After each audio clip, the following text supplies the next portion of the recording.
This video will contain foul language, swearing, and topics that many may find offensive.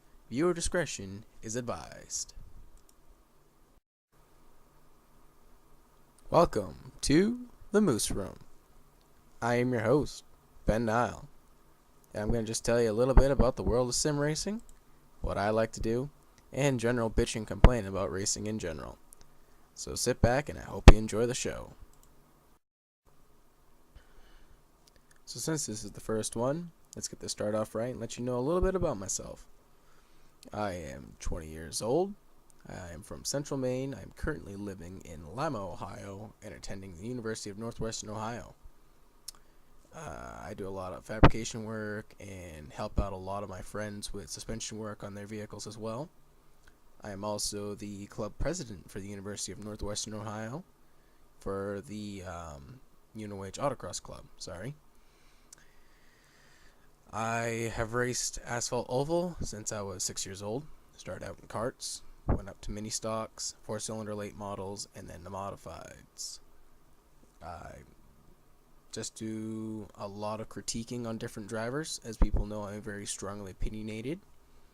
And I also compete on iRacing. I do a lot with the asphalt super late models and a little bit with dirt, but I stick to my asphalt side mainly. I participate in the Sim Auto Racing Association for the main part. That is my mainstay, and those are a bunch of really good guys I like hanging out with and running with. And if anyone wants to find out more about them, go to racesarah.com.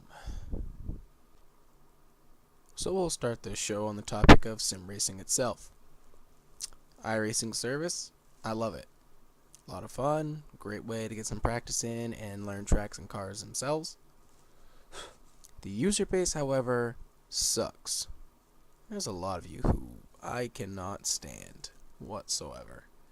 You should stick to playing your Need for Speed and your Forza, where you can go wreck all your buddies and it doesn't matter. Let us have our fun in our real world simulator. It just ruins it. It really does.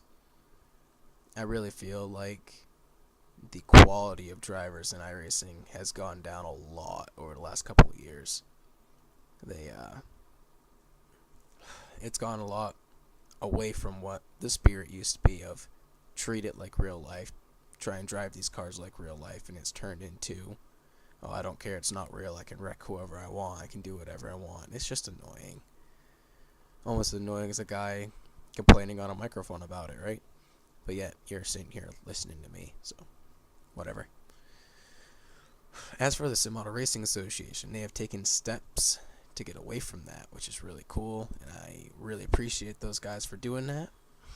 They have helped me build my confidence back that there are good racers still out there. Even though myself, I'm not one of the best ones out there. In Sarah alone, my average start is 17th and my average finish is 14th this season. I have one race finish inside of the top 10 in points races, and 2 if you count all races, just in the super late model. So that kind of says my quality of driving. I have very bad luck when it comes to it as well. But I digress. When it comes to the general populace on iRacing, though, I cannot wait to get away from it. A lot of younger generation and arcade racers that don't know what they're doing and don't know how to treat it like real life. I will quote Kevin Harvick in saying it's a bunch of silver spoon bitches that would rather go out and wreck the car than regularly drive. Sort of like real life, but we'll get into that topic later. As for me, this past week we had Irwindale for the Sim Auto Racing Association. 150 lap super late models, no extra tires, open setup. I was the second to last car to make it on my qualifying time. I was fighting up into the top 10 at one point until I got caught up in a wreck.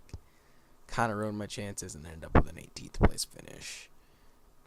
I really can't complain about it. I'm going against the best in the service on there. Tim Bills, Bill Martin, Ty Majeski, Derek Krikorian, Joe Schaefer. Them guys are incredibly fast. My goal every week with that is just finishing the top 15, let alone top 10, and finishing the lead lap. So it's an accomplishment when I'm able to do that, but it's a very rare accomplishment at that. Hopefully, these next couple races coming up, I'm really good at the tracks. We'll see if we can sneak out a top 5 or a top 10. That'd be really cool. My last top 5, other than a non-points race, my last top 10 was Milwaukee last season. I finished 6th, so hopefully. Since we're sort of on the topic of silver spoon little kids that get whatever they want, let's move on to some real world racing. I know we all, short track guys, we hate watching the NASCAR stuff. Though that's our bread and butter, we all wish we could make it there. We all know it's a bunch of advertising people. Guys with soft hands that never done a hard day's work in their life. And it's going to get even worse. Have you seen the generation coming up through the ranks? The guys that are buying late model rides that are top notch, never been in bad equipment, going out there winning races. People think they're the best out there. Yeah, put them in average equipment. See what they can do. I haven't seen someone with average equipment come up through the ranks in a very long time, and I don't see it happening for the very foreseeable future. Honestly, in my mind, I got 4 or 5 names that would come to mind. Since I'm here on my own, I can't spread my opinion with someone else. I won't bring those names up. But just look at the Snowball Derby, and you'll see a couple of them. I really can't stand a lot of drivers in the NASCAR circuit, and that's just me in general.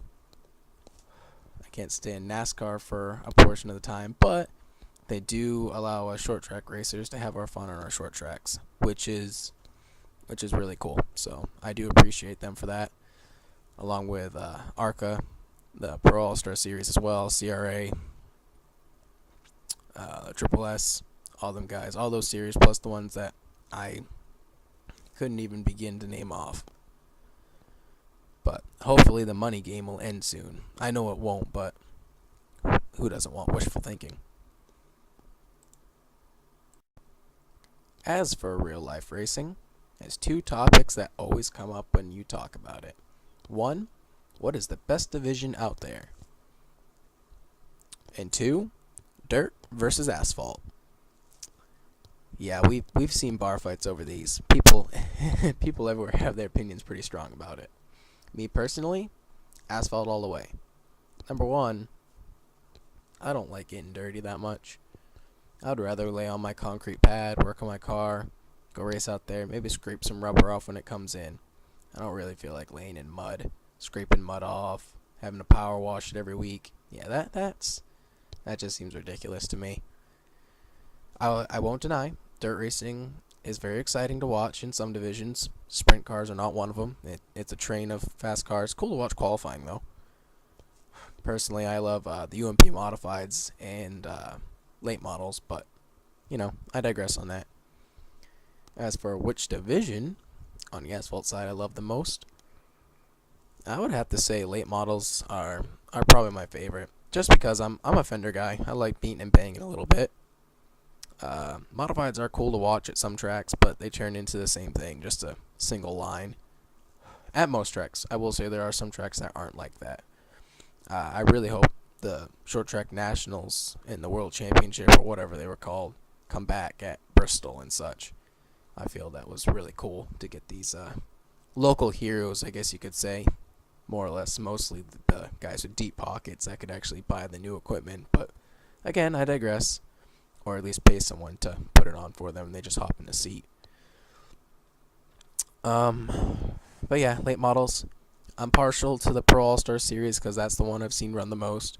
I have seen videos of the Tundra Super Late Models run, and they have a really good series, as well as the Arca Midwest Tour and the CRA Super Series. All of those have really, really, really good racing going on. And it's really cool to see some of the talent that is there. And then you got the big money NASCAR guys and shop guys that come in and just sweep house, and everyone just kind of wants to stroke them off about it. But, again, I digress. My opinion on it. If you guys don't like that opinion or you have a different one, I would love to hear it down in the comments. So since I'm closer, I'm probably over the 10-minute mark here. We're going to end this one, especially since you're probably sick of just hearing me talk and talk and talk and talk. But come back next week. Maybe we'll have someone on here with me and we'll interview them. Or maybe they'll be bitching right alongside me and I can retort against them.